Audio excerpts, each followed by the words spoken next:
est à entendre aussi le ton sur lequel ce qui est dit est dit.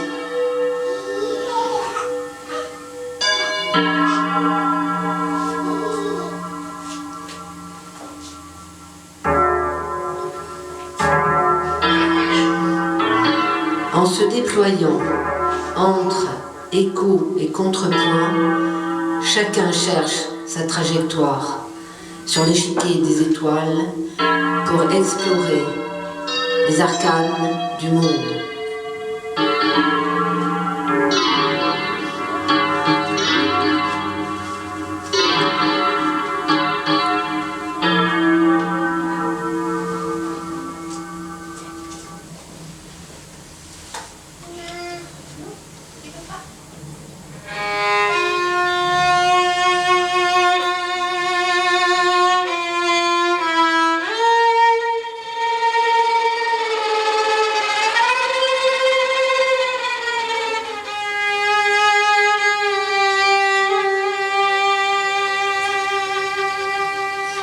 C'était un petit gars de rien, un bon bougre, un bon chien, raide comme un passe-lacé, maigre comme un clou, sourd comme un pot et fauché comme les blés. Taillé à la serpe, dans le bois dont on fait le cercueil des pauvres, le costume en sapin, le linceul pour la faim des haricots, la fin des pissenlits par la racine, des profundis.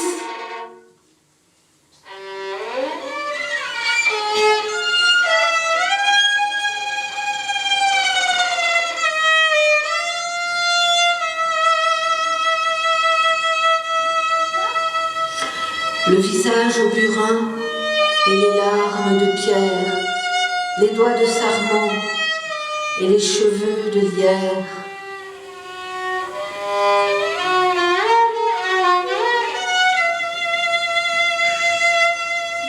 Il avait fière allure, les deux pieds dans le même sabot, et son triste galure, posé sur le caboulot, se donnait des airs de couvre-chef.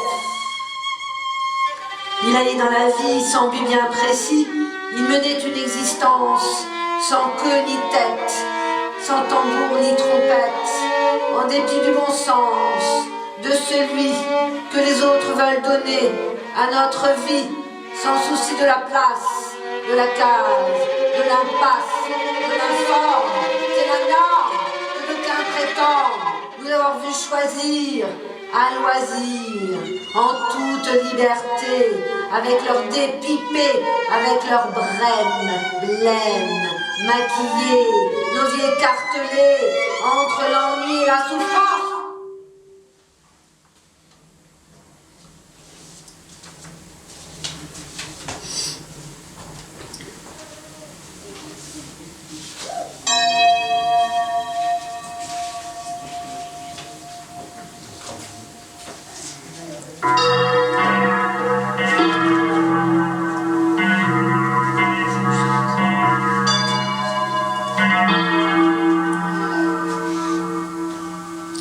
Un petit gars de rien qui se consume, se réduit, carbonisé, comme un excès de force.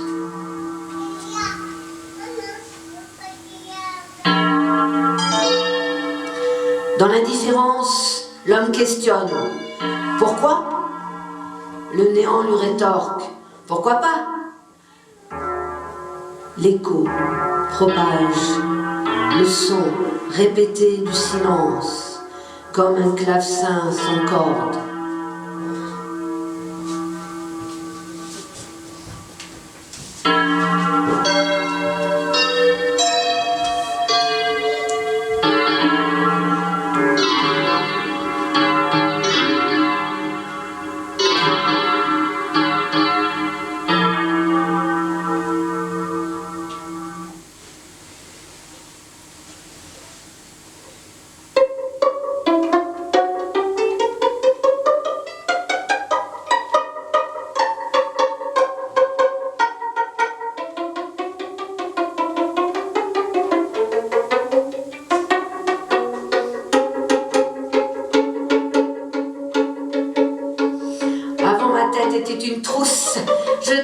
afin d'en extraire le nécessaire à l'écriture, la fermeture éclair en fer d'une oreille à l'autre.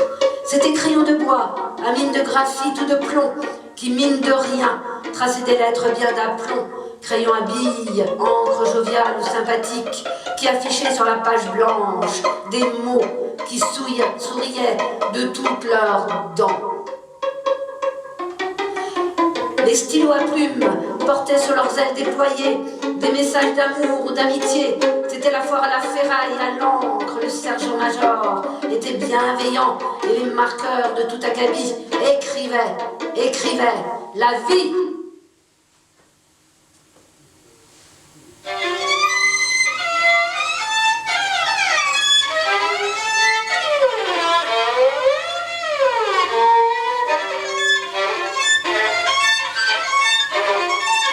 Puis vint le vin tiré et bu jusqu'à plus soif, le vin amer, le vin de la vérité, in vino veritas, le gros rouge qui tâche, qui fait tituber les amants, avant sobre, le vin de l'opprobre, de l'arme, à rendre l'âme, à fendre le cœur de douleur, le vin des jours chagrins, le gros rouge qui tâche de faire oublier ce jus qui ne passe pas, ces jours qui n'en sont pas.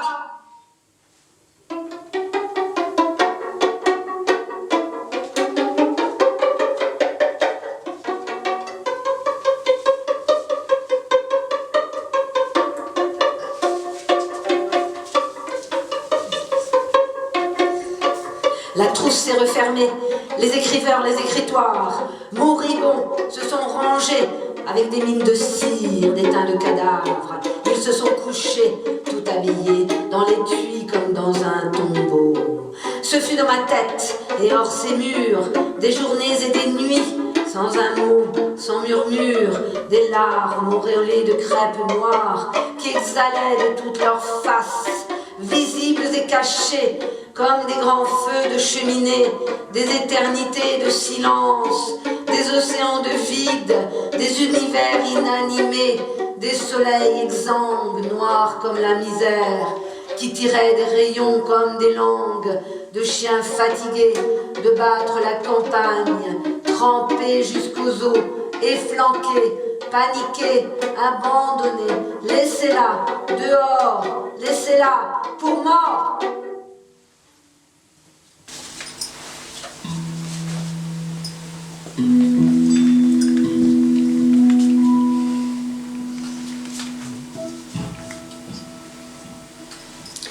J'ai creusé des sillons, et migraines en sol.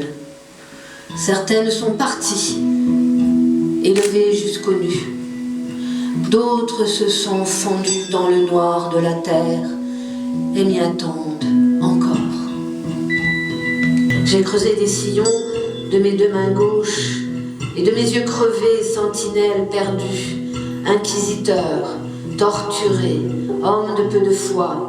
J'ai regardé le ciel, même à peine perdu. Tantôt fournaise ardente, sans l'ombre d'un remords, sans un filet de vie, sans la moindre goutte d'eau, tantôt déluge de sa surabondance, il crachait sur ma sueur pour hisser la semence.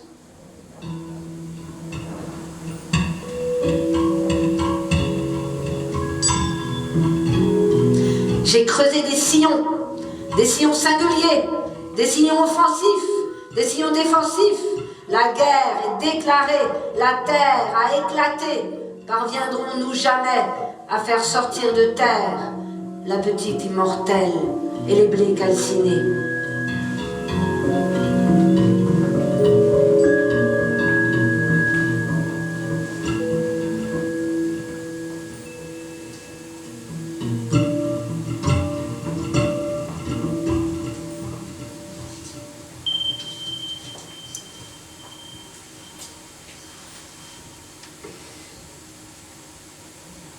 Bravo.